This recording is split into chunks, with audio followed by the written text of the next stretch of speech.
জাতীয় সংসদের বিরোধী দলীয় উপনেতা ডাক্তার সৈয়দ আব্দুল্লাহ মোহাম্মদ তাহের বলেছেন, চৌদ্দগ্রামে কিশোর গ্যাং ও মাদক ব্যবসায়ীদের কোনো স্থান নেই। তিনি বলেন, আইন শৃঙ্খলা বাহিনী প্রয়োজনীয় ব্যবস্থা নিতে ব্যর্থ হলে জনসচেতনতা ও সামাজিক প্রতিরোধ গড়ে তুলে কিশোর গ্যাং এবং মাদক ব্যবসায়ীদের বিরুদ্ধে অবস্থান নেওয়া হবে। রোববার দুপুরে কুমিল্লা চৌদ্দগ্রাম কেন্দ্রীয় ঈদগাহ মাঠে জামায়াতে ইসলামী আয়োজিত ঈদ পুনর্মিলনী ও গণসংবর্ধনা অনুষ্ঠানে প্রধান অতিথির বক্তব্যে তিনি এসব কথা বলেন। ডক্টর তাহের বলেন, যুব সমাজকে মাদক ও অপরাধ মুক্ত রাখতে পরিবার, সমাজ ও রাজনৈতিক সংগঠনগুলোকে সমন্বিতভাবে কাজ করতে হবে।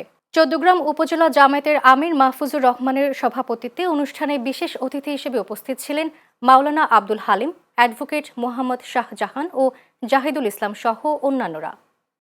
এগুলো সমাজকে নষ্ট করা, উত্তেজনা তৈরি করা।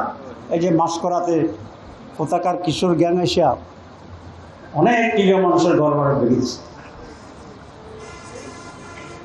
আমি কিশোর গ্যাংকে বলতে চাই, কিশোর গ্যাং কি এটা আসলে আমি বুঝিও না, আমি শুনি দূর থেকে। আর যারা মাদক ব্যবসা করছেন তাদেরকেও বলতে চাই, চৌদ্দগ্রামে এই দুটার কোনো স্থান হবে না।